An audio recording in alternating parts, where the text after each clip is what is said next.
This week, Kaitlyn Handelman, offensive security engineer at Aerospace Amazon, will join us for a discussion on hacking all the things with the Flipper Zero.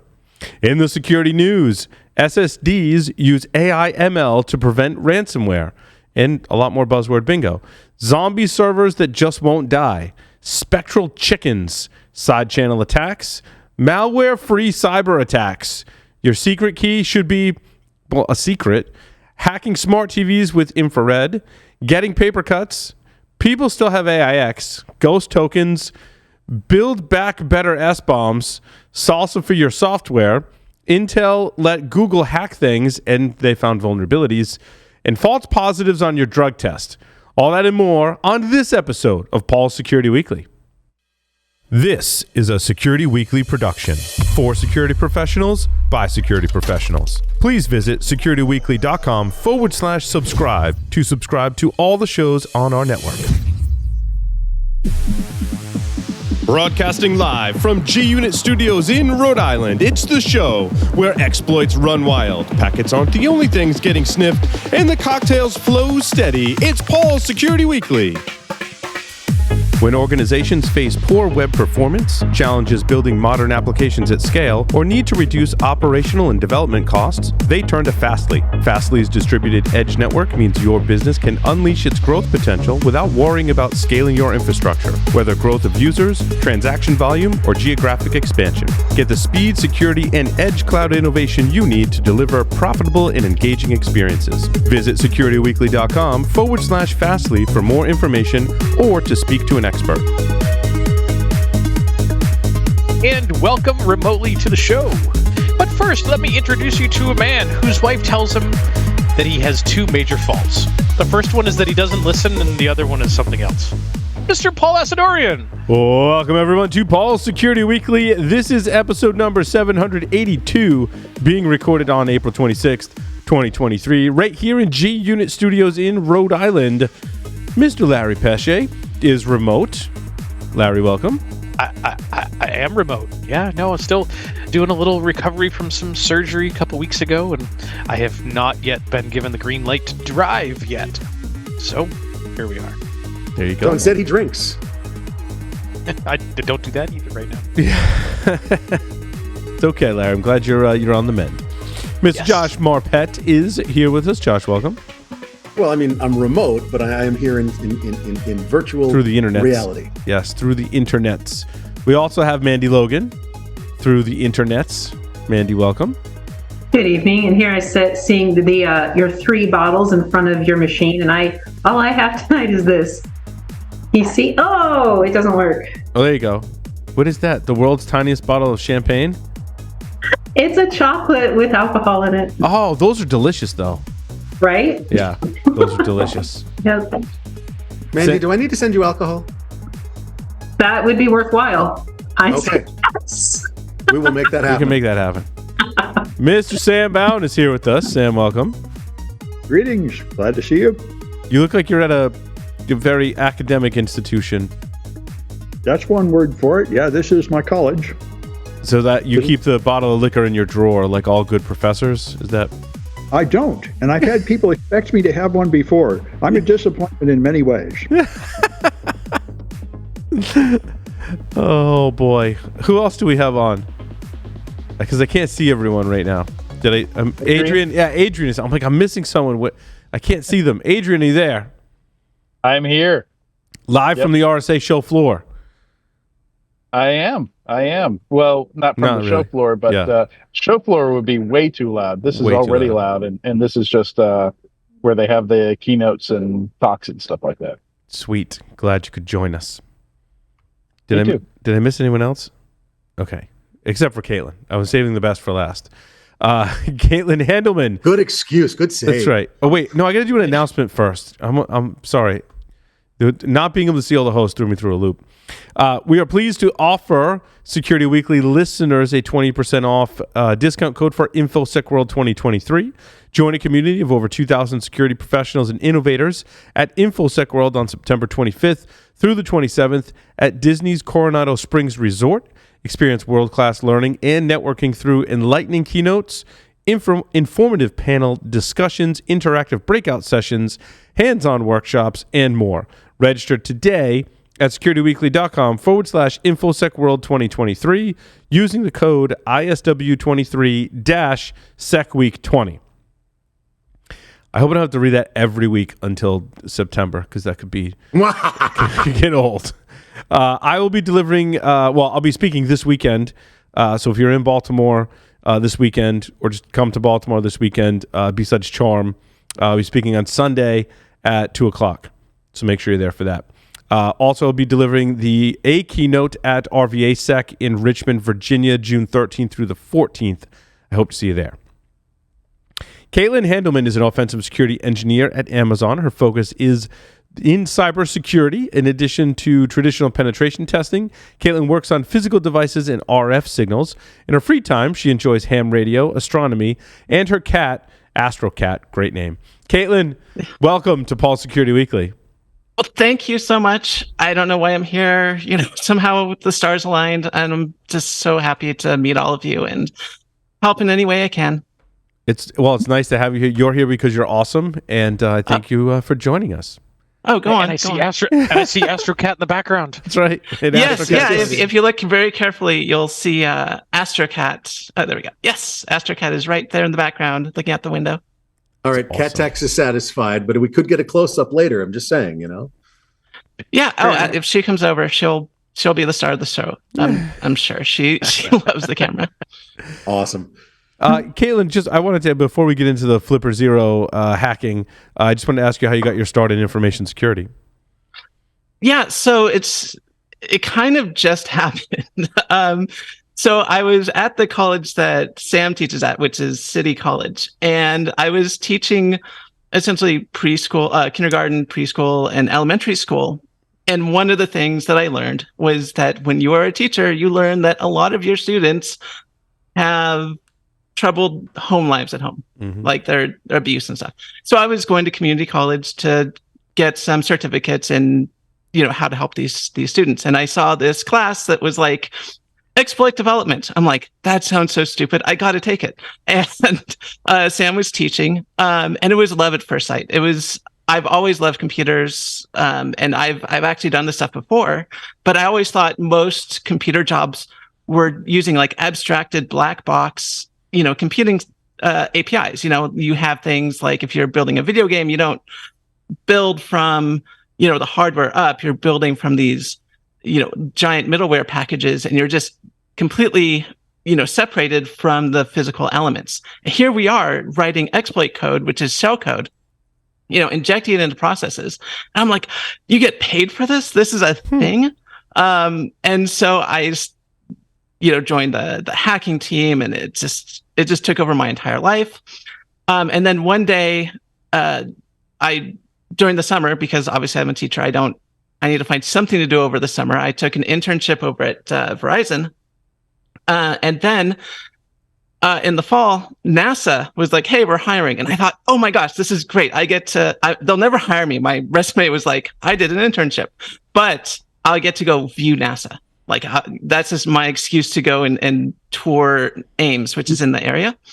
And I went there and I interviewed to, do the tour, and I didn't take it seriously. And on the way back, I got this call, and they're like, hey, you want to work at NASA? I was like, okay, bye kids. Like, yes, NASA. And that's how I got into the field, essentially. So it was luck. And I owe Sam, a lot as well. So.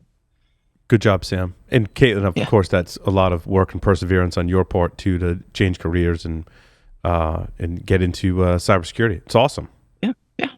Well, what's really funny is that the first thing I realized working with administrators was all the stuff I learned working with young kids applies perfectly to these administrators, and telling them, you have to, move your system and, close some ports, because a lot of them are very protective and emotional about their equipment, and it just reminds me of working with children and their toys. So it was actually a smoother transition than I was expecting. That's hilarious. I love it.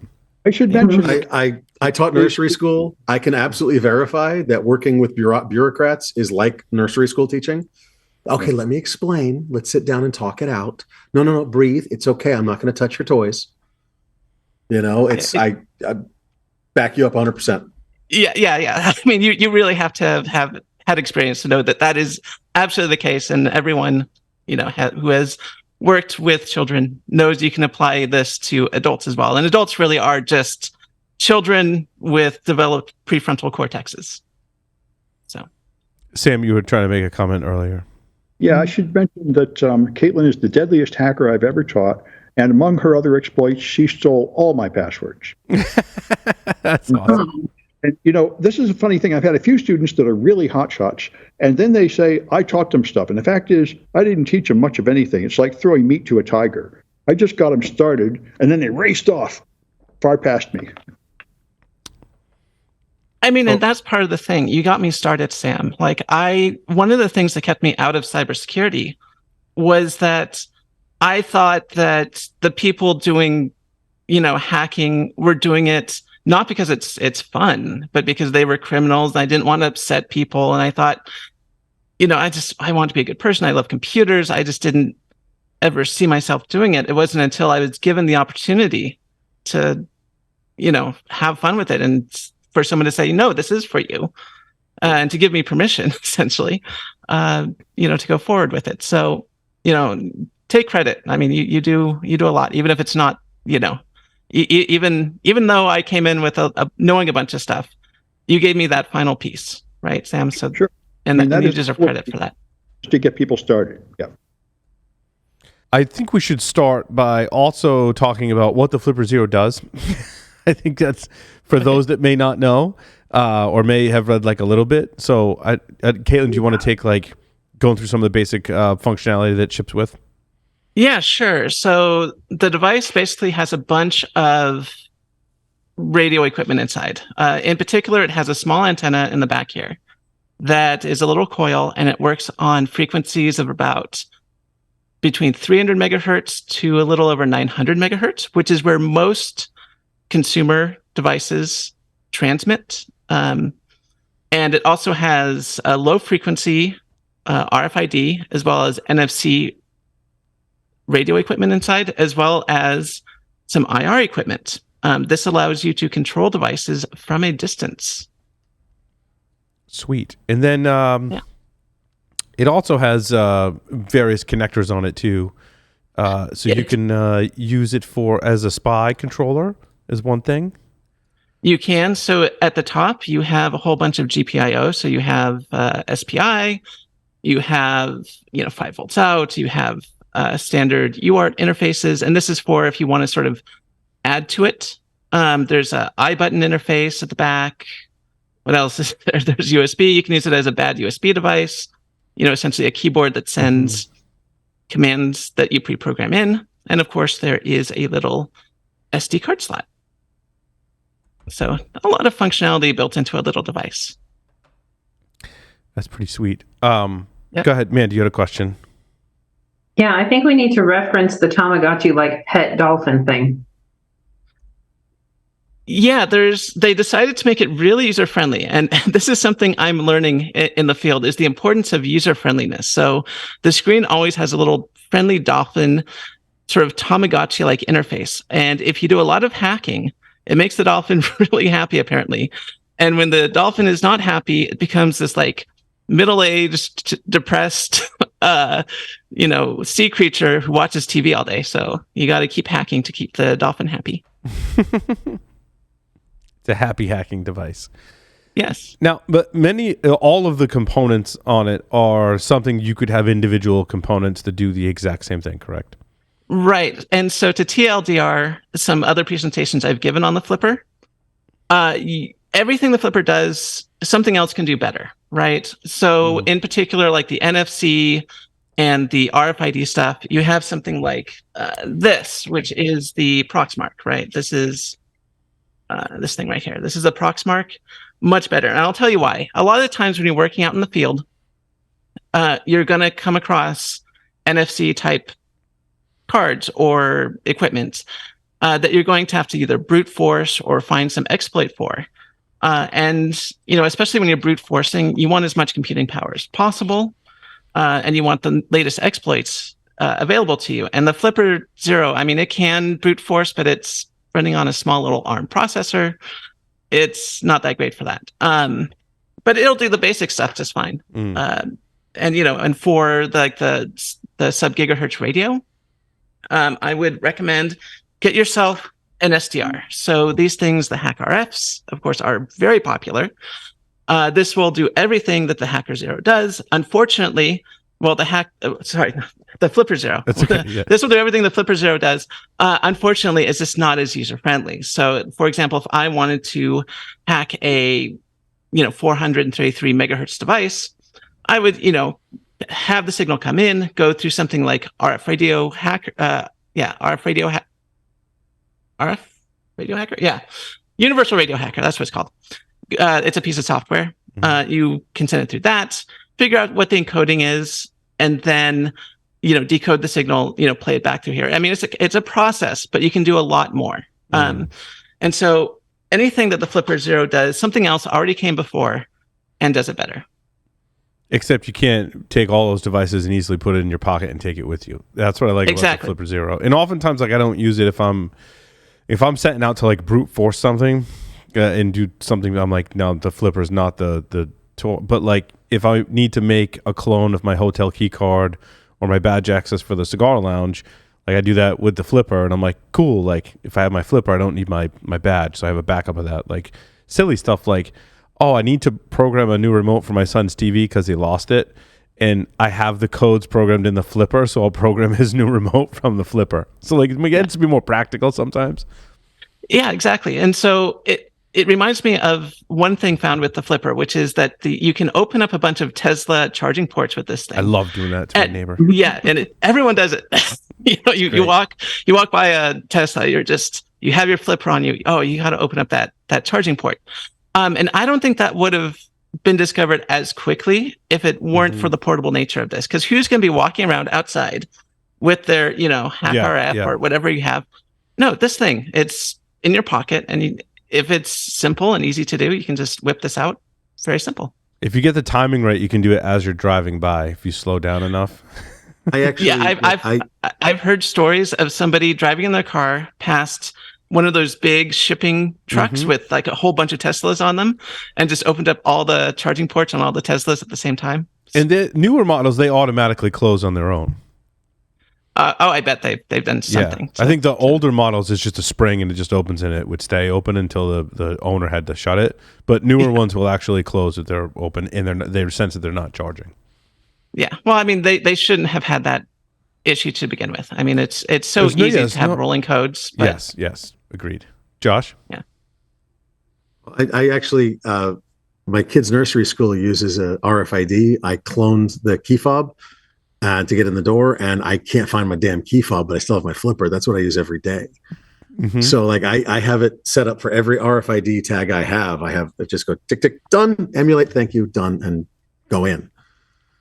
It's supremely awesome. Remember when they were selling credit cards that would emulate any of your credit cards? I mean, the Flipper is effectively the same thing for your key fobs. Yeah, and so to show people how easy it is, I'll just go into the menu here, go into NFC, and I'll read, just throw in a card, and it's done. And I save it, and I can just use my Flipper instead of my Dave and Buster's card, and it takes seconds. That's awesome. I like the infrared stuff. I think is pretty fun. The infrared stuff's pretty fun. I don't like it as much as, I mean, it's easy to use. And so once again, it's, if you don't know much about this, infrared, devices and how to interact with them, I mean, a Flipper Zero is a good way to start. But a better tool, if you're doing any sort of serious infrared work, I highly recommend getting just a standard Arduino type microcontroller, and you can get little IR modules for them, and you can download libraries that'll have much more complete, systems, in the background. So most IR systems sort of use the same sort of manufacturer's codes. But sometimes you'll get into things that are very specific. And so, like I said, the better alternative to the Flipper Zero is, an Arduino with an IR module. But who's going to be carrying around that in their pocket all the time? Yeah, no, that's true. Yeah, and when you program the Arduino with the IR module, can you do it in a bunch of different languages? Well, usually it's in C. Mm-hmm. I have heard people trying to run MicroPython. Yes. In Arduino, which I stay away from. That sounds like a bad idea. I gotcha. To do, because it has so much limited RAM, and you really want to know exactly what every step of the process is of the processor's doing. If you're working on something that small and limited. But if you don't want to get that deep, you're not that technical, MicroPython might be the perfect way to get, into that. Sweet. So on the thread of things that get you in trouble with the Flipper Zero is, I assume there's a TV Be Gone module or package that somebody's created for it. I assume so. I mean, TV Be Gone, like turning off the TV. It runs through the codes, Adrian, just like a TV Be Gone. Okay. Yeah, there's a sports bar that never mind. Anyway, we'll just leave that story. There was a classic kit that they used to sell at a lot of security conferences where you could just solder it together, and the only thing it did was send all the known shutoff codes for TVs in sequence. And so it had the IR blasters, it had just a chip with the codes, and just a simple button, and took 2 AA batteries. But single purpose device. It would just send every known manufacturer off switch. Right. Oh, the other thing that the Flipper Zero does that I forgot to mention is it does have Bluetooth connectivity, and a lot of remotes nowadays are Bluetooth. So not only do you have the infrared, you also have the Bluetooth built in. But since we're on the topic of remotes, one of the coolest things I've seen done with the IR module, or at least an extension thereof, is someone used the Flipper Zero to emit the infrared light that's used to control traffic signals. So when traffic, like emergency vehicles, go through an intersection, their lights apparently, their lights apparently give off some infrared light that a few traffic signals can receive. And you can mimic that with the Flipper Zero. I mean, quite illegally. I do not recommend it. He had a lot of other equipment attached to his Flipper Zero to accomplish that, but it was a Flipper Zero in the mix. Yeah. And that's nice. It was designed in the 70s, so all they had was infrared back then. For the record, one of our buddies, Bill, from Hack AC, I built one of those and talked about it at DEF CON. Not with the Flipper Zero, but with the larger system. Yeah. Right. And that's where the genius of having the GPIO ports in the back here. Right. That, you can program it. It's the system is running just free RTOS. You can load up your own programs, and if you want to interface with some external equipment, it's easy enough to plug it in and have at it. Yeah, Larry's got a really cool module. What is that, Larry? You got a couple of them. Yeah, I reckon. Yeah. Oh, is that LoRa? No, it doesn't have LoRa on it. These are the multi-boards from Dr. Bork. But they do have the ESP32 and the other. I don't remember the other chipset off the top of my head, but I want to say NRF24 LO something along those lines. Okay. Is that for Wi-Fi, Larry? Wi-Fi and a couple of others as well. Gotcha. Yep. Back to the infrared. I linked in the show notes to a couple of things. One is a maintained database of IR files for the Flipper Zero, which I find comes in handy. So rather than it learning the codes, I just downloaded a massive database of infrared codes from someone on GitHub, which is linked to in the show notes. And that gives you a whole host of devices. So if you can see the device you're trying to control and see what model it is, you just go into they're having an LG TV at home. I think that was my son's TV. I think it's LG. or one of those. It wasn't Samsung, and so I like went in the menu and it was in there, and I already had the codes for it. So like basically, you walk around in your pocket with a giant database of codes. There's also an alternative infrared remote for the Flipper Zero. It's an application that someone developed that gives you slightly better range and a couple of other things. But it does have a learning mode where it has to learn first, and then you can turn things off. It doesn't just throw all the off codes at it, although I'm sure you could write that yourself if you were so inclined. Yeah, absolutely. So I have a few devices here, and I think our viewers might be interested in seeing the Flipper Zero sort of get past security. This. Uh-oh. That's not good. All right, never mind. I just dropped the important thing on the floor. You can take a moment if you need to pick it up. It's fine. I dropped things. All right. One second. Let me go grab it. Yeah, no worries. So needless to say, the camera will not be focused on you at this point. So we'll have some witty banter while you go on a retreat. You were off camera while you're doing all of that. Witty banter. Okay, I got it. Man, you've got high expectations. Yeah, it's pretty fun demand. There we go. So, all right. So this is a security device. You put it like in your drawer or near your window. The way it works is that this is a magnet. You would attach it to your wall or your cabinet, and when it is close to the device, it detects it there, and when you move it away, it detects that it's gone. So when it's there, you can then pick up this remote, and you can lock it. So you push the lock button, and it's locked. And I'm going to make my cat very upset because I'm going to trigger it.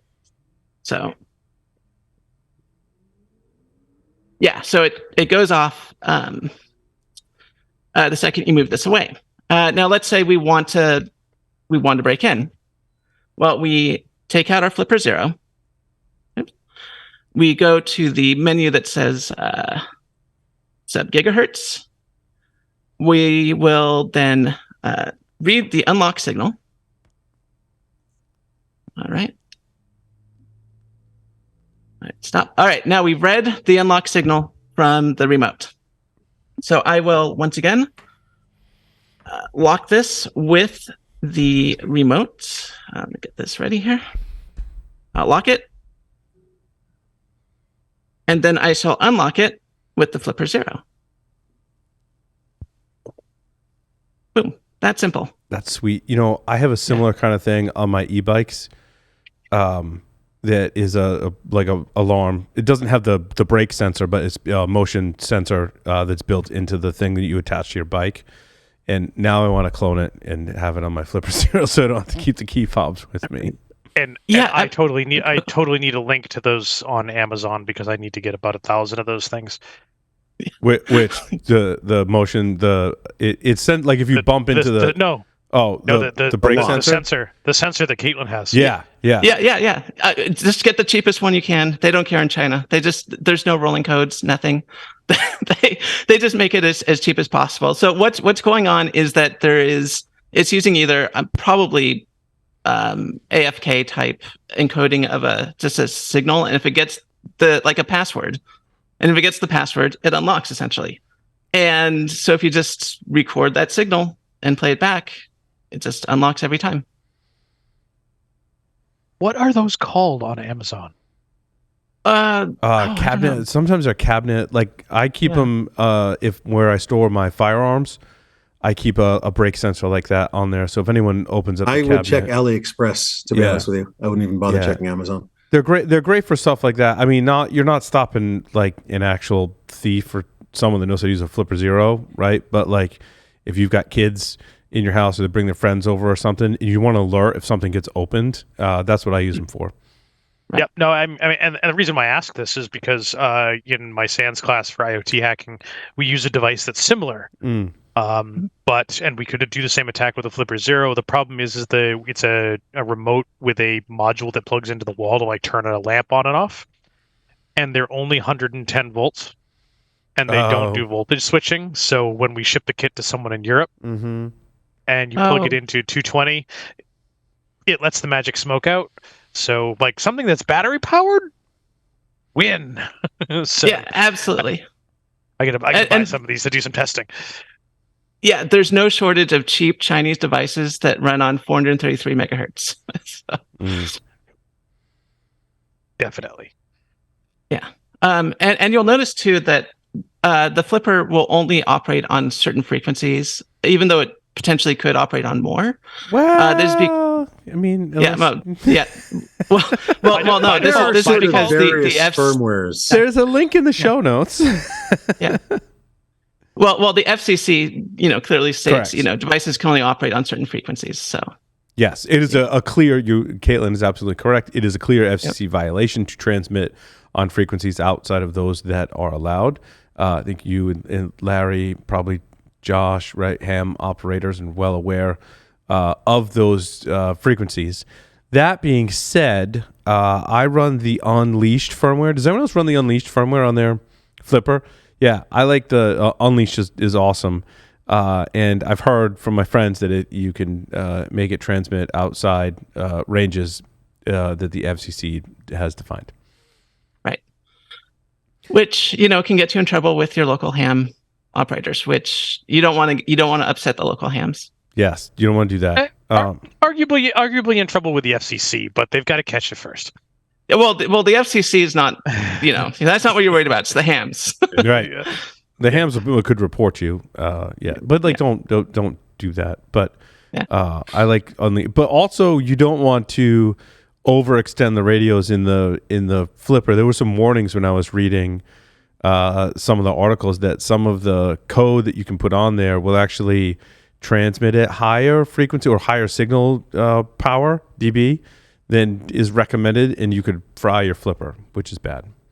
Yeah, so there's a few things involved with that. So when you're talking about especially a compromised antenna, and a compromised antenna means that it's not an ideal antenna. So there's basically a coil of wire in the back or in the bottom, I should say, that it uses to transmit. And that coil adds a bunch of inductance to the antenna.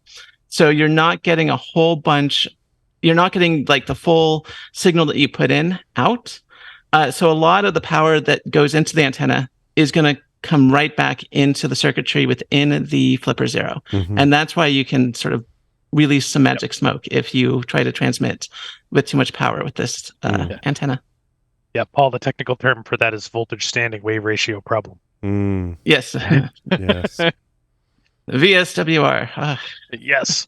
I love it. The bane of all ham radio operators. Yes. I should probably mention. So, Sam said, do you want to talk about the Flipper Zero? I'm like, I had nothing to do with this. Why? So why am I here? So at my last job, which was at NASA, they asked me, do you want to hack these satellites? And I'm like, yes, of course. Why are you even asking? Let's secure some satellites. But then I had to spend a whole bunch of time learning about RF. So now I slightly know more about RF than a few other hackers, and that's sort of my history with the hack RF. It's awesome. And the Flipper Zero and stuff. So what is you mentioned the I button? What is the I button? Yeah, I had the same question. I've never seen this used. Apparently, the I button is popular in Eastern Europe. So this is sort of a testament to its heritage, and it's used to sort of badge in. Oh, go on. It's used heavily in the U.S., but it's used heavily only in security guards. That's what they do with I button and OneWire is you have a security guard with a thing that doesn't need a battery. Okay, so they can carry it for years. They use it as their door fob in some cases, but what they do is they have these I button things set up all over the building, and they just, as they do their rounds, they click it. Okay, it's the successor of the old. Yeah. Sorry, go ahead. Yeah, to prove that they've been to that location, they've done their rounds, they've done their inspection. Oh, yeah. Interesting. It's not used very much in anything else. Oh, actually, that's not true. There's one other thing it's used for. So it's used in security guard work, and the other thing it's used for is actually in spycraft. I'm not actually joking. They're all over for spies to do dead drops with. Right. And Josh, you're going to say that. You're going to say that replaced what, the old DTEX watch clock stations? Yeah, literally the watch clocks that you would wind the clock And if you didn't wind a clock within a certain amount of time, it would literally start going off. Oh, okay. Just to prove that they've been there to do the rounds. Yeah. Exactly. Yep. And as stated, it is just the one wire interface, so it's perfect for interfacing with the STM microcontroller. That's cool. Yep. The Unleashed firmware. Do you want to talk about that a little bit? Does anyone else? Are you running that, Kaitlyn? Have you experimented with the Unleashed firmware? I haven't done a whole lot with the Unleashed. Like I said, if I'm doing anything professional with the Flipper Zero, I'm using something else. But if you want to talk about it, if you have more experience, I would love to hear about the Unleashed firmware. It does open up some more frequencies. It does give you some extra sub gigahertz frequencies. It comes with a bunch of like universal remotes. And again, I added that extra database on there for that. And just some like other stuff. I was mostly interested in the IR stuff, which is why I looked at. And some of the other add-ons that I was adding also were made for like the Unleashed firmware. Got it. Yeah, no, I mean, one of the nice things about this is it is completely open. So if you want to replace the firmware, you want to write your own software, it is designed for that. And applications. Hooray! And applications, yes. And games. And games and add-ons. And yep. Why? Yeah, and it Unleashed includes a lot of community projects too, kind of like all in one. And there's another link I put in the show notes. The one I like to go to is there's a Rogue Master firmware. There's the Unleashed firmware. Yeah, there's a couple of different ones. firmwares. There's a few different firmwares. It's a good point. One good resource is on GitHub. I linked to it. It's a collection of links for the Flipper called Awesome Flipper Zero, and it links to like a whole bunch of different like pages and pages of different modules and notes and references and everything. It's kind of where I send people to get started, with a warning that I think we should talk about as well, to not cause harm with your Flipper Zero. Yeah. Like obviously we meant, as Kaitlyn mentioned in the top of the segment, you could buy individual tools to do this, so it's nothing necessarily new, but it puts it in this kind of neat package. And I feel like it created a buzz in interest from people who had not done any of this type of hacking in the past. And so I think it's our job to reiterate that you should do this responsibly, that you should get permission, and you should not cause harm, right? Like doing something, if you're in somewhere and you turn a TV off and like turn it back on kind of thing, like you proved your point. Like I think that's harmless. That's why I kind of use the like don't cause harm. If you turn off TV and turn it back on, like leave things as you found them is also what I tell people who are hacking with these devices as well. Yeah, one of the big takeaways from the Flipper Zero is that ease of use really matters. It really does. We like to think we're, quote unquote hackers, and we can run the command line and everything. But making something easy to use is really important, even within people in our field, right? And if you look at Amazon, they've recently taken this off, their storefront because they said, oh, it's a card skimmer. It's not really a card skimmer, but people were doing bad things with this and getting in trouble because it's really easy to use. But if you also go on Amazon, you'll still find the Proxmark and all the other tools I talked about. And so the big takeaway is, this might not be the most powerful tool, right? There are better tools, but it's so easy to use.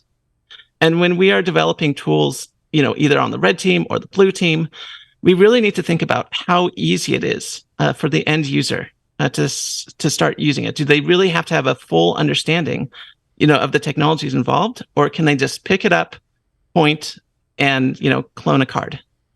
Mm-hmm. Yeah, I think it's handy in the sense of like lockpicks too. I mean, because there are, if you get the Unleashed firmware, it came with some unlock codes for vehicles, so you could unlock a vehicle. Now, obviously, it's how you use that. Like, I'm not using it to steal a car, but if someone's like, I locked myself out of my car, I'm like, wait, I think I might have a code for that. And the usability comes with, I can just keep it in my pocket at all times. which I think is the super handy part of it. Yeah, and you made the case too that there's lots of legitimate things you could do with this. If I get locked out of my apartment, I can use this to get right back in. If I lose one of my cards, my RFID cards, I can, clone that. I can use it to control something like a wireless doorbell, if necessary. I mean, there's legitimate things you can do with this, and it's also really good if you're just starting to learn RF. But it only takes a few bad apples to, make people scared of this. Absolutely. Well, I mean, Amazon. I think the irony is that Amazon banned the sale of the Flipper Zero. Yet, we talked about the fact that there's a whole bunch of other tools that do a lot of these things better, but they don't ban the sale of any of those, even where they are skimmers, as the Flipper Zero is being classified. Right. So I think that's rather ironic. Yeah, no, you can get all the functionality of the Flipper Zero, but what makes the Flipper Zero unique is that it's just so easy. Yeah, my favorite story is when I was in the second largest mall in America in New Jersey, and I saw this kid with a Flipper Zero. He's pointing at the TV in Mr. Beast Burger, trying to mess with the TV. And I turned to him and this like old guy, and I'm like, "Hey, you!" I'm like, "Stop trying to hack that TV with your Flipper Zero." And he just looked at me like, "How does this old man know what I'm doing?" Like, he was old, dude. How do you know what a flipper is? He was flabbergasted. He was like, "What?" And like he scurried kind of back to his table and stuff. And then my kids went into the gift shop and we came out, and I went up and I'm like, the Unleash firmware is what you want on that. It's got a lot more like codes on it and stuff. But I'm like, leave things as you found them.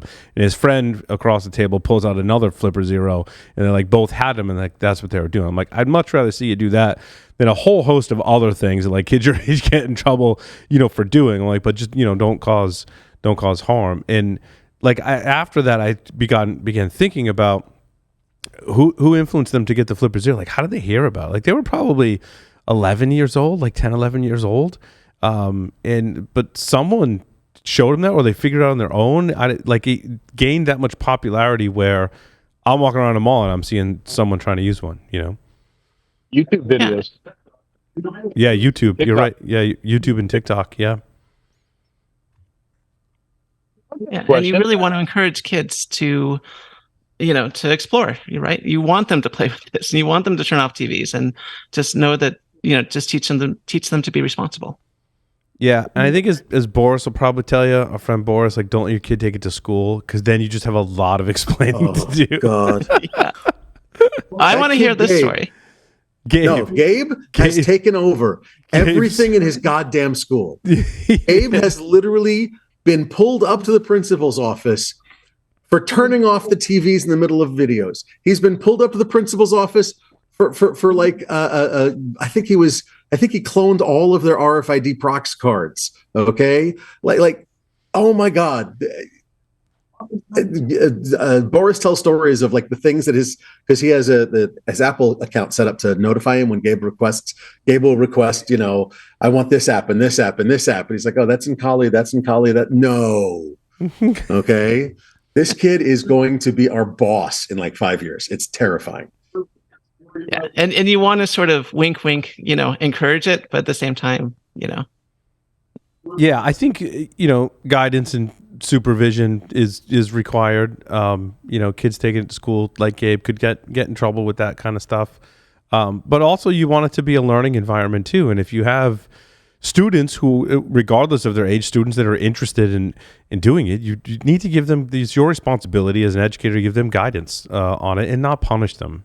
That's the way I feel with something like a Flipper Zero, right? I mean, as long as they're not using it to commit a crime, I think intent is the, cloning the badges is one thing, but using it to steal something is, that stealing is a crime. So I think we need to have some rules and regulations and guidelines around that. Hey, Paul, Adrian has a question. Go ahead, Adrian. Yeah. So I'm thinking about use cases about how I would use this. And there's one personal use case, which is, I believe Larry has this also. I've got a chip in my hand, that has both high frequency and low frequency wireless chips in it. So one I can program with NFC, so I can use my Android phone to update it's basically an NFC tag. And then the other side is kind of like your classic RFID, like compatible with some MyFair and some different things. So at my apartment complex, I currently use it to get into the mailroom, to get into the pool area, to the clubhouse. I used a Proxmark 4 to clone the key fob that they gave me to the chip in my hand, so I don't have to carry around the key fob. But I don't want to have to carry around a Proxmark 4 and a laptop with the software to use the Proxmark 4 to do it. So the first question is, is that something where I can just have like a library of things, or maybe like if I stay in a hotel, just use the Flipper Zero to clone the hotel card to my hand just for that week, and then when I go back home, easily put my apartment coupon back on there. That's my first question. Yeah, I've never actually used the Flipper to write to a card. Once again, I'm with you. I use the Proxmark to always write, and as far as I can tell with the default firmware, and this might be different with the Unleashed, you can only sort of read and then emulate the cards from the device. I don't see any way to write to a writable chip. Like, yeah. And but someone, go on. The other use case that occurred to me, the hotel we were supposed to stay in was full and kicked us out, so we had to move to another hotel that was much more expensive than swanky here in San Francisco, called Luma. And Luma has a little robot in the lobby. And I was asking them, so what do you do with the robot? And they're like, it makes deliveries to rooms and stuff like that. I was like, well, how does it get to the rooms? How does it use the elevator? Does it have like a little, hand, R2D2 hand that goes out and pokes the buttons for the elevator? And she said, no, it does it all wirelessly. It communicates with it opens the doors of the elevator wirelessly and selects the floor wirelessly. So what I was thinking there is, could I use a Flipper Zero to do some signal analysis to figure out what they're using there, and potentially capture and replay whatever that robot's sending? I mean, ideally, though, I would, for something like that, something serious, like I would totally use something either like the AirSpy, because if it is on the 433 or 900 megahertz range, this is going to let you see much more of the spectrum. And then also you have things like the Hack RF, which shows even more spectrum. But it might be operating on things like 2.4 gigahertz, which this wouldn't be able to do. The Flipper has for the RSpy, I need a laptop. Yeah, AirSpy requires a laptop. It does. It absolutely requires a laptop. But there is a frequency analyzer. Is it in read? Yeah, it'll scan by default. Right, but it'll only scan between 300 and like 950 megahertz. And even then, it's just doing frequency hopping. I mean, if it's a very quick signal, you might miss it. I mean, really, if I were trying to, if I had this robot, I would just take it apart, throw the antenna in a connect it up to my oscilloscope, and just see what frequency it's using. Or sometimes it's just obvious when you reverse engineer the circuitry. But for something serious, that's why I was saying, like for minor things, little things, the Flipper Zero is fine. But when you start doing things like, hey, we have this very sophisticated robot, in a hotel, we need to figure out how, reverse engineer what's going on. Then it's a good idea to pull out the big guns. Yep. Yeah, I have to kidnap the robot in my hotel room. I have to lure it to my hotel room and kidnap it and take it apart, is what you're telling me. Pretty much. You just need a case of motor oil. Yeah. Oh, the other thing too, that really helps when you're looking at RF signals from specific devices.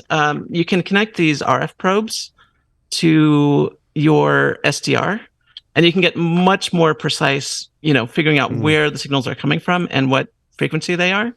by just using these probes near the robot. You can't do anything like that with the Flipper Zero. What are the probes again? What do you connect them to? RF. These are RF probes. They're used when you're developing hardware and you want to see like what traces are emitting RF, so you can get FCC approval. And they come in different sizes for different frequencies, and they have a little SMA connector at the back. So if you take something like the AirSpy, you can just throw it on here, like so. Oh, okay. Yeah, and then you can just wave it over the device, and you can, see on your spectrum analyzer where the what signals are being emanated.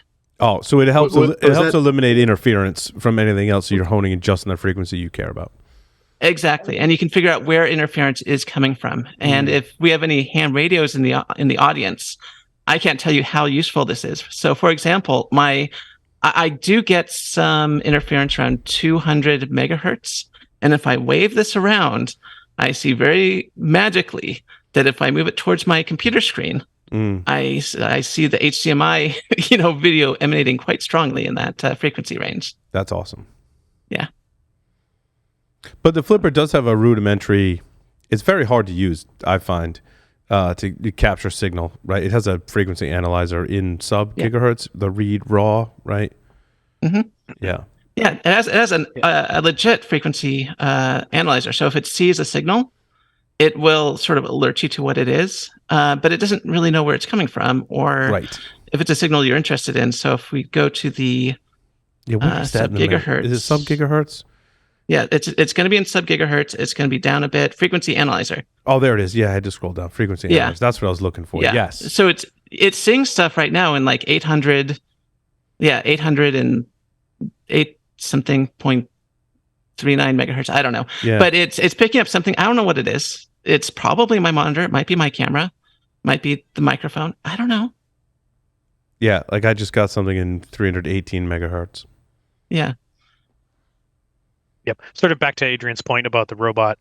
Yeah, but between the Flipper Zero and maybe one of the add-ons with one of the other radios for some other expansion into 2.4 gigahertz and Wi-Fi in 2.4 gigahertz, it's probably doable. I'd argue it'd be incredibly frustrating to do the little screen and 6 buttons to try to do something like that. Could it be done? I'd argue that it probably could, but you'd probably be really frustrated if you had to do it more than once. Absolutely, I agree. I mean, yeah, you I mean, technically there's GPIO, so this thing could be connected to an RC car and or even an RC airplane and fly around and do all kinds of stuff, but that takes time and effort, and you're going to save a lot of time by using the proper tools. And when you use the GPIO, how do you interface with what you're connecting on the GPIO? Is it through the Flipper Zero screen, or do you connect that to a laptop via USB? And so it would be through programming on the Flipper Zero. So you would actually have to write software that interfaces with the GPIO pins. I gotcha. Just like any other microcontroller. Okay. Are there any other cool projects that people like for the Flipper Zero? Well, I mean, there's the multi-boards that Dr. Bork did. They're impossible to find. Is that the Larry, can you find them? Does anybody know where to get them? Larry waited like 6 months to get one, I think. Something like that. No, I was on the Dr. Bork Discord and I had to set an alarm to when they were going to do the release of them and quick, get to the website and order them before they're all sold out type of thing. Yep. The PTSD of ShmooCon. Okay, gotcha. And exactly. There's the Wi-Fi board. There's what other boards are there for that thing? Oh, there's probably a half a dozen or more that I've seen through various folks that have put them together. The only one that I stumbled on was the Dr. Bork one, and I know there's others. Kaitlyn, do you know of any other accessories or anything like that for those things?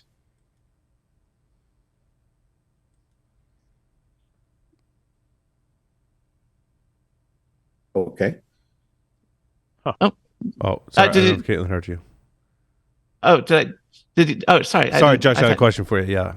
Oh yeah. He might have. Oh, sorry about that. No, so apparently there are cases with built-in like Wi-Fi, so it doesn't stick out. Apparently, car mounts and stuff. I don't know. Where do you get that? I want that. Where do you get that? I remember seeing it a long time ago. One of the features that I personally like. I've never been a huge fan of using the rubber ducky. The standard, Hack 5 rubber ducky. But I do like using this one for the keyboard control because you have like this nice screen and you can select what program you want to input into the computer. And so you can also download like mouse jiggler apps as well. So you can, as far as like sort of a universal like rubber ducky for, penetration tests. I think the Flipper Zero is perfect. That's the one thing I think that you can't really improve upon with the Flipper Zero is the bad USB functionality. Yeah. On the awesome Flipper Zero GitHub, which I linked to in the show notes, there's a whole section for modules and cases. So you can get a Pelican case, a hard case, you can get Wi-Fi scanner modules, all kinds of stuff on there. We were talking about this before we started recording, and that was I wish, and I think many of us do wish we invested in a screen protector for it. I think I saw one when I was ordering it. I definitely saw them. I was like, I don't need a screen protector, but if I keep it in my pocket and there's anything else in my pocket, the screen got like a little scuffed up on mine, and it doesn't necessarily impede it when I'm using it, but I can definitely see it like if I look at it at a certain angle. So I do recommend like a case and a screen protector for it, mostly because they're really hard to find right now too. Yeah, well, supposedly you can get replacement parts for the Flipper Zero, and it's not that hard to take apart. The screws are easily accessible. So you could replace the screen if you had to. Yeah, I mean it's just a plastic screen. Yeah, I gotcha. So where do you get them now? Where do you get the Flipper Zero? Yeah. I got mine direct from the Flipper Zero website. They have a storefront. I don't know if they're still selling them. Like I said, I got mine very early on, but I don't know if you can still get them because of what's going on with Russia. So there are some sold occasionally. They come in batches. Hacker Warehouse is the official distributor for them here in the U.S. But he only gets them in batches once in a while. It's not easy. Yeah. And I'm not selling mine. Yeah, no one wants to part with it, man. Like if you have one, like you're not parting with it because it is hard. Hard to get. Looks like they're offering to sell them on the Flipper Zero website. Doesn't say you can't get them or anything. Buy now. Oh yeah, it looks like they are available now. Yeah. Oh, good thing we're not broadcasting live. We can all buy an extra one now. I feel like they just became available last week again. I feel like it was 7 or 8 days ago. Yeah, I remember something about them, all their like funds getting tied up for a while because of what was going on too. That was PayPal. So. Yeah, PayPal tied up all their funds. Yep. Sweet. The Wi-Fi dev board's available too. Ooh, and screen protectors are available. I'm seeing that too. We'll see how long that. I don't know. By the time you're hearing this, don't get mad if they're gone because that seems to be how it rolls on the website. That's just because Paul needs 7 of them for his. No, you can only order 2 at a time. They limit you how many you can order. So there's that. Awesome. Any other cool use cases for Flipper Zero? I feel like we went through quite a few. Garage door openers. Garage door openers, yes. Let's see. Like literally, for me, it's just the fact, and I mean, it sounds stupid, but for me, it's the fact that I can keep all the crap in one device that I normally have like 3 different garage door openers, 4 key fobs, and a partridge in a damn pear tree. It's incredibly useful. Like for hacking, it's a different story, but for my personal everyday use, it is an aggregator of all the crap that I have around my car and vault. I mean, it's also really easy to plug into the ground and 5-volt lines and have a little power supply with you at all times. In fact, it'd be really easy to make a little USB power adapter. So if you wanted to use this to like power your phone for a little bit, you could do that. Don't give Larry suggestions. Yeah. How big is the battery in it? It's big. I mean, most of the space inside is taken up by the battery. It's not very big. Like it's 3 milliamp hour or something like that. I wouldn't imagine it would be. Yeah, it's not tiny. I don't want to take mine apart. It's the only one I have. I've taken one apart before. The battery is not small, but it fits inside the case. So it's it's sort of like from here, up here, over here, and then down. So it's. I'm looking it up. I'm sure it's supposed to be somewhere. I was trying to look through the specs. I haven't found the actual battery size yet, though. It's 2,000 milliamp hours. So that's like your largest smartphone is going to have a 5,000 milliamp hour battery. Like that's a big battery for a smartphone. So it's about half the size of like a large smartphone battery. Yeah. So you could definitely use it to power stuff in an emergency. Yeah. Yeah, and it'll do up to 1 amp. That works. Mm-hmm. Yep. Didn't even think of that. It is definitely like a really fun little hacker toy. I'm glad we covered like the other devices that have the same functionality, but it is a fun little hacker toy to carry on with you at all times. Right, and for teaching children how to get into trouble the right way. Yes. Yeah, because my kids know what it. So I made sure my kids know what it is, and like they think it's cool. And so like when we're at the mall, they're like, "Dad, that kid had a Flipper Zero. What was he trying to do with it?" So like they knew. Exactly. I just put in my order. There you go. Yeah, I was hoping by the end of this segment, Adrian would be like, "All right, I gotta order." I was gonna ask you that, Adrian. So Adrian, are you ready to buy one now? I avoided it back when it was on Kickstarter because I was like, it's just another. I've got so many of these little gadgets, and I play with it for a day, and it sits on the shelf, and I didn't realize how useful it would be and how much I could get out of it. So yeah, I'm there now. Sweet. Mission accomplished. Mission accomplished. Awesome. Well, Kaitlyn, thank you for joining us for this segment. It was wonderful having you. Well, thank you for having me. It was quite the surprise to be asked. Wait. Don't we have 5 questions, Paul? And we do. And I just have 5 questions left for you, Kaitlyn, everyone that comes on the show for the first time. I didn't do it. Not those kind of questions. They're just 5 silly questions. You ready? Let's do it. 3 words to describe yourself. Blonde, has a cat. Oh no, has a cat. 3 words. There you has go. a cat. If you were a serial killer, what would be your weapon of choice? The Flipper Zero. If you wrote a book about yourself, what would the title be? How to Fail Successfully. What is your favorite? I like that. What is your favorite hacker movie? The Hackers, the original. Choose 2 celebrities to be your parents. Alive, dead, fictional, or otherwise. Indiana Jones as my father, and oh god, who? Amelia